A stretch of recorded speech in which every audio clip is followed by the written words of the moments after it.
Alden, naglalabasan naman na yung mga picture ni Nadine at na magkakasama kayo sa isang series.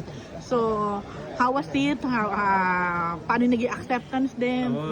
I'm very excited po, and when the concept was pitched to me, parang sabi ko, this is like something new for me as well, na to get to be able to work with Nadine Lustre for a certain project, kasi isa rin siya sa talagang mga gusto kong makatrabaho because of how she, yung work ethics niya, how she is as a person, and I was never wrong. Nung na-meet ko siya, we sat down for the launch of it, and grateful din po ako sa View for giving me the opportunity to be part of this project. So, it was your first meeting with Nadine? Hindi naman? Actually, ang first meeting namin, tita, mga bata pa kami, parang isang cellphone brand yata yun na shoot, tas marami kami, parang Teen Stars of GMA and Teen Stars of ABS nagkaroon ng parang collab with a certain phone brand.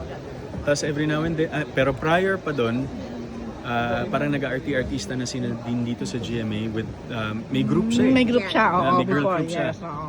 Pop Girls yata. Pero ano ka na ba noon? Noong time na yun? Model pa lang ako noon dito. Okay. Yes, nagkakaroon na kami ng mga moments together na nakikita, but we never really got the chance to talk. We never really got the chance to work with a project like this na series. So, nung nagkita kayo, finally, naupo kayo and everything, how was it? Gaan magaan kausap. She's no pretensions, si Nadine, when I was able to talk to her. And she's socially aware of everything that's happening around us. Sabi ko, ang galing naman na parang alam mo yun, nandun na si Nadine as Nadine Lustre, pero she never hindi niya nakakalimutan yung sarili niya, and she's very much knowledgeable of the things that's happening around her, and she takes part of raising awareness for certain things na dapat bigyang pansin. Last na lang, syempre di mo naman ikukwento pa sa amin about the story and everything, pero ano yung sa tingin mo aabangan dito sa pagkasama niyo na to? And Well, coming from the title itself, this is a showcase, this is a love letter. Yun yung gusto naming malaman ng audience namin. Our love letter to the Filipinos when it comes to the Siargao Islands, and what beauty it has.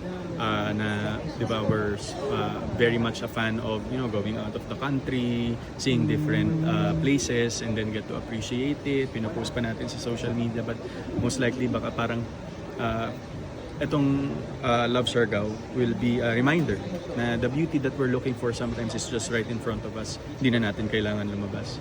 Nako, hala. O, sige. Pwede ka bang samahan siya? Oo nga, pwede baka naman kailangan ng mga Sabihan mo kami. Yes po. Tawagan po natin ang View Philippines. Yun na. Last na.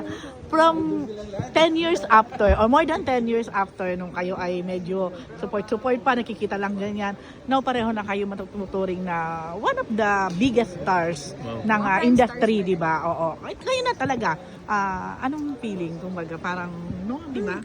Stars talaga. Pero hindi, parang siguro ang sarap lang minsan magkaroon ng ganong journey separately, na nakikita kayo every now and then you get to see each other from afar, and then right now being able to be blessed with a project that will be working together. Parang sabi ko, ang na-realize, ang liit lang pala talaga ng mundo.